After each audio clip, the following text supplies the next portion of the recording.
Hola, en este video vamos a continuar viendo más ejemplos básicos de C#.NET Core. Bien, en este ejemplo veremos un ejemplo básico sobre el polimorfismo. Bien, polimorfismo significa que es algo que puede adoptar muchas formas. Muy bien, y para esto vamos a crear un ejemplo. Bien, voy a utilizar la clase padre. Bien, y dentro de esta clase padre voy a crear un método, pero no lo voy a implementar, que es un método llamado padre y que es un método abstracto. Muy bien, ahora tenemos el siguiente modificador, el modificador abstract. Muy bien, y tengo el siguiente error, ya que este error se produce porque estoy creando un método abstracto dentro de una clase normal, y para esto tengo que convertir a esta clase en una clase abstracta. Bien, el modificador abstract se puede utilizar en métodos y en clases. Ahora, con este modificador abstract le estoy indicando que la clase padre ahora será una clase abstracto, donde se va a utilizar ahora como una clase base, donde podemos declarar métodos abstractos. Bien, pero todos los métodos que nosotros implementemos dentro de la clase padre, porque ahora es una clase abstracta, podemos implementar métodos abstractos como este método que nosotros hemos declarado llamado padre, pero solo podemos declararlo, pero no podemos implementar el método dentro de esta clase abstracta, porque si nosotros implementamos este método colocando llaves,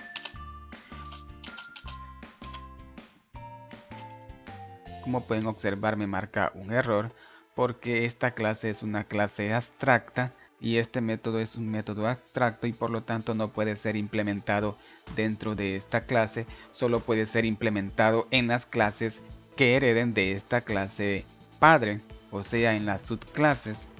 Bien, pero si pasamos a las clases que heredan de esta clase padre, podemos observar que me marca un error, porque ahora esta clase padre es una clase abstracta que contiene un método abstracto que solo está declarado pero no está implementado. Ahora ese método que tenemos en la clase padre, o sea este método, tiene que ser implementado en las clases hijas o en las clases que hereden de la clase padre. Bien, podemos ver que me marca lo siguiente, que hay que implementar ese método. Muy bien, implementamos ese método tanto como en la clase hija como en la clase hijo. Voy a implementar el siguiente método. Muy bien, ahora como podemos ver tenemos el siguiente método sobrescrito, método que sea sobrescrito de la clase padre, y tenemos el siguiente modificador, que con este modificador lo que hacemos es anular el siguiente método que tenemos justamente en la clase padre para poder reutilizarlo en las clases hijas. Bien, por este motivo cuando tiene el siguiente modificador, lo que hace es indicarnos que este método se ha sobrescrito en esta clase que ha heredado de la clase padre y que sea sobrescrito en la clase hija, utilizando el siguiente modificador para poder anular el siguiente método y sobreescribirse en las clases que hereden de la clase padre, que en este caso es la clase hija, y poder utilizar este método en las clases que han heredado de la clase padre. Y de igual manera pasa con el método que tenemos en la clase hijo, contiene el siguiente modificador que anula el método que tenemos en la clase padre para poder sobreescribirse en la clase hijo y poder utilizarlo de la manera que nosotros deseemos utilizar este método. Bien, de la manera más sencilla que les puedo decir es de que con este modificador lo que estamos haciendo es reemplazar este método por el método que se ha declarado o que se ha sobrescrito en las clases hijas o en las clases que hereden de la clase padre, que en este caso es la clase hija y la clase hijo. Bien, ya que estamos utilizando una clase abstracta y con las clases abstractas podemos declarar métodos para poder utilizarlos en las clases que hereden de la clase padre. Muy bien. Ahora lo que haré será que en cada método voy a colocar un mensaje para que me muestre la información que le corresponde a cada clase. O sea que en este caso me va a mostrar la información de la hija. Muy bien. Ahora he colocado el siguiente mensaje y dentro de los paréntesis he colocado los siguientes atributos. Bien, estos atributos no son los parámetros del método constructor, son los atributos de la clase padre. Porque a los atributos de la clase padre, nombre, apellido y edad, les he colocado el siguiente modificador, que con este modificador le estoy indicando que las clases que hereden de la clase padre, o sea las subclases, podrán tener acceso a estos atributos. Muy bien, este es un ejemplo de cómo podemos utilizar el siguiente modificador, protected. Muy bien, pero ¿qué pasa si yo en vez de colocarle protected le pongo private? Paso nuevamente a la clase hija. Como pueden observar, tengo un error en el atributo nombre, porque esta clase no tiene acceso a este atributo llamado nombre. Porque este atributo contiene el siguiente modificador private, que este atributo solo puede ser utilizado o invocado dentro de la clase padre. Pero si le colocamos nuevamente el modificador protected, las clases que hereden o las subclases van a poder tener acceso a este atributo. Muy bien. Ahora haré lo mismo con la clase hijo. Que esta clase me muestre la información del hijo. Muy bien. Ahora pasemos a la clase principal y lo que haré será crear un objeto de la clase padre.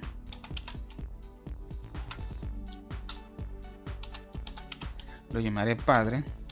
Muy bien. Y voy a comentar estos mensajes. Bien, he creado un objeto de la clase padre llamado padre. Bien, y lo que haré será colocar este objeto justamente aquí. Y aquí está el ejemplo básico del polimorfismo, donde el polimorfismo significa que algo puede adoptar muchas formas, y en este caso es la clase padre, que la clase padre va a adoptar la forma de la clase hija.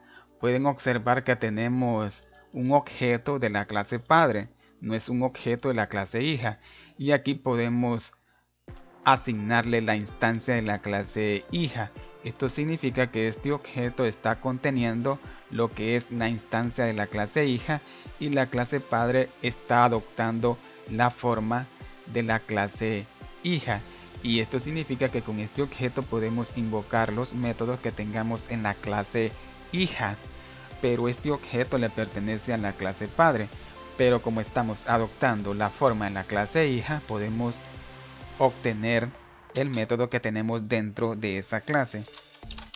Bien, hay que colocar el objeto, punto, y como pueden observar podemos invocar al método que tenemos en la clase hija, al método padre. Ahora control más F5. Correcto, como pueden observar me muestra el siguiente mensaje, Yadira Suazo. Muy bien, esto significa que se está ejecutando el método que tenemos en la clase hija. Muy bien, el siguiente método que me está mostrando la siguiente información que está almacenada en los atributos. Muy bien. De esta manera estamos adoptando la forma de la clase hija, la clase padre, pero también podemos hacer lo mismo con la clase hijo. Podemos hacer que la clase padre adopte la forma de la clase hijo. Bien, esto del polimorfismo significa que la clase base, que en este caso la clase padre, puede adoptar la forma de las subclases, que en este caso es la clase hija y la clase hijo. Bien, aquí hay que colocar la clase hijo y voy a pasarle la información. Muy bien, y ahora este objeto está conteniendo la instancia en la clase hijo, y por lo tanto ahora la clase padre va a adoptar la forma de la clase hijo, y va a poder invocar al método que está en la clase hijo. Muy bien. Correcto, como pueden observar por consola me muestra el mensaje Yadira Suazo y el nombre del hijo Alex Pawada. Muy bien. Esto significa que la clase padre, o sea, la clase base, está adoptando la forma de la clase hija y de la clase hijo. Muy bien, este es un ejemplo básico del polimorfismo donde una clase base puede adoptar la forma de las clases derivadas. O sea que las clases derivadas pueden ser tratadas como una clase base, que en este caso sería la clase padre. Muy bien. Y esto está pasando porque la clase hijo y la clase hija heredan de la clase padre. O sea que la clase padre tiene una hija y tiene un hijo, ya que sin la herencia no podríamos realizar el polimorfismo. Bien. Bueno amigos, hasta aquí este video donde hemos visto un ejemplo básico sobre lo que consiste el polimorfismo, donde una clase base puede adoptar las formas de las clases que derivan de esa clase, o donde las clases que derivan pueden ser tratadas como una clase base, que en este caso sería la clase padre. Bien, espero que este video les sea de mucha utilidad y nos vemos hasta la próxima, y no olviden darme su apoyo dándole like a este video y suscribiéndose a mi canal, y que Dios les bendiga.